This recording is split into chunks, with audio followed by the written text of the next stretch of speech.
Bueno, y vamos a abrir esta revista de prensa en México, donde continúan saliendo titulares y reportes sobre los hallazgos en Jalisco de miles de huesos humanos que están ahora bajo investigación. Sobre ello nos va a hablar mi compañera Marta Moya, que está de vuelta en estas mañanas de France 24. Bienvenida. Así es, Rodrigo. Gracias. Bueno, Marta, creo que vamos con un reportaje amplio del diario El País, ¿verdad? Que nos cuenta sobre lo que ha pasado, lo que sabemos y lo que no sabemos todavía de lo de Jalisco. Concretamente, Rodrigo, El País titula este viernes "El horror de Teochitlán abre sus puertas", y el reportaje inicia de la siguiente manera. Adentro ya hay poca cosa, un secarral con 4 palmeras llenas de polvo, sucios cuartos de baño y 3 cobertizos techados con lámina. Dice el reportaje del País que el jueves, en el día de ayer, acudieron al rancho Izaguirre, este terreno convertido en una posible fosa común a la espera de lo que diga la investigación. Pues llegaron a ese terreno un colectivo de buscadoras de personas desaparecidas. Las mujeres sentían que las autoridades se estaban burlando de ellas, cuando la Fiscalía General de la Nación, aupada por la Fiscalía de Jalisco, fletó ayer 7 buses y trasladó, además de las mujeres buscadoras, a decenas de periodistas para alardear, ¿no?, de su accionar.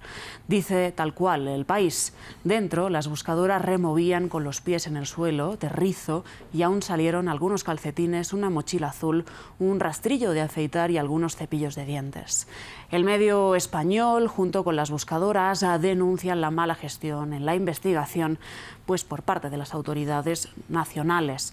La Fiscalía de Jalisco, nos recuerda El País, entró a ese rancho Izaguirre el pasado mes de septiembre y no hizo más allá que detener a una decena de personas y rescatar a otras 2 y a un cadáver más. Pero no se sabe ni cuántos jóvenes pasaron por ahí, ni por cuánto tiempo, ni de quiénes son los huesos hallados, ni qué ocurrió, ni desde cuándo. Todas esas preguntas quedan por responder, nos dice el reportaje del País, y se suman a los 124.000 desaparecidos en México que están en listas oficiales. El reportaje termina así: algunos estarán muertos, pero otros quizá pasaron el terrible aprendizaje en uno de estos campos para matar y se han convertido en criminales. A todos les buscan sus madres. Terrible, desde luego, Marta, duro de leer seguro este reportaje, me lo guardo para el fin de semana, que tendré un poquito más de tiempo para ello. Vamos a seguir en el continente americano, que desde luego está pasando una situación difícil por muchos frentes. Vamos a hablar hoy de la crónica de la revista Time, que nos cuenta cronológicamente cómo fue esa llegada de venezolanos, supuestamente, según Donald Trump, pertenecientes al Tren de Aragua. Sus familias, muchas personas lo niegan y están siendo deportados a El Salvador, donde han sido metidos en esa megacárcel de Nayib Bukele. Sí, la revista Time, Rodrigo, nos hace una crónica alrededor de toda esta llegada. Empieza así la crónica diciendo que los venezolanos no vestían pues trajes de presos, sino vaqueros de diseñador y ropa de marca. Pues una cita textual dice lo siguiente: sus rostros eran de hombres que de ninguna manera imaginaban lo que vendría, un mar de soldados y policías, un ejército entero reunido para detenerlos. Antes se había filtrado que algunos de esos deportados venezolanos querían de alguna manera boicotear supuestamente el traslado en el avión. Y cuando descendieron, uno de esos supuestos cabecillas empezó a insultar a los agentes salvadoreños y estadounidenses, y entonces el ministro de Defensa de El Salvador subió al avión, lo arrastró por toda la pista y lo dejó con los policías, refiere esta crónica del Time. Después empezó el traslado al penal de máxima seguridad, al CECOT. Otro pequeño extracto del Time dice: para los pocos salvadoreños era un paisaje habitual, pero para un venezolano arrancado de Estados Unidos debió parecer una distopía. Policías y soldados durante kilómetros y kilómetros en la oscuridad del bosque. Cuando llegaron, dice The Time, la admisión ya llegó con golpes. Uno de ellos, uno de esos venezolanos, decía: yo no soy pandillero, yo soy gay, yo soy barbero. Cita textualmente la revista. Iban encadenados de pies y manos, muchos de ellos iban cayendo en ese trayecto por las esposas, y después de cada caída llegaba una patada, una bofetada, un empujón. Dice The Time, no hubo sangre, pero la violencia tenía ritmo, como un teatro de horror. Ya dentro de la megacárcel, los funcionarios se apresuraron a cortarles el cabello y a desnudarles. Dice The Times, era como ver a hombres que habían pasado por una máquina del tiempo. En 2 horas envejecieron 2 años. Su ropa bonita terminó en bolsas negras junto con su cabello. Después entraron a las celdas junto con otras 80 personas y hasta ahí no se sabe nada más.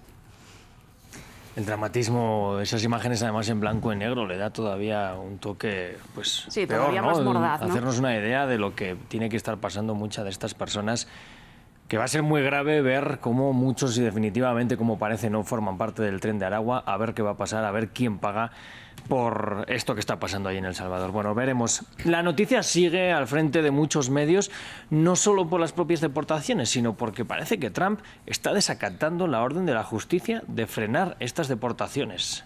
Sí, Rodrigo, y The Economist nos habla precisamente de ello, ¿no? Titulando este viernes: los jueces que Trump desprecia deberían mantenerse firmes.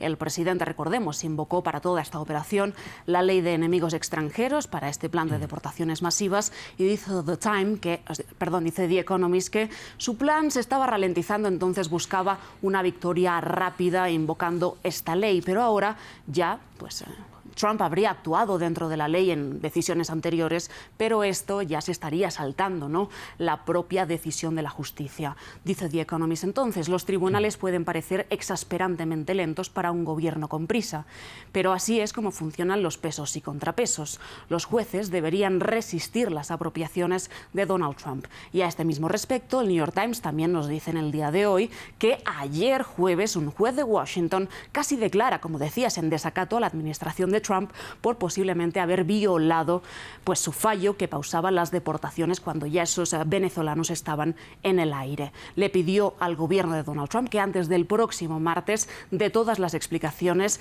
y explique las razones de por qué llevaron a cabo estas deportaciones pese al fallo de la justicia. Que expliquen además por qué obstaculizaron el intento de obtener información sobre los horarios de los vuelos de el fletado de los aviones que iban a El Salvador. Y lo que han dicho hasta la fecha es que, lamentablemente, los jueces lo han dicho, las explicaciones que han dado son insuficientes y que el gobierno evade sus responsabilidades. Pues Marta, pesos y contrapesos en Estados Unidos que esperemos que funcione. Siempre se han jactado de ir defendiendo la democracia, esperemos que la defiendan también en su propio país. Gracias por traernos todas estas portadas, Marta. A ti, Rodrigo, gracias.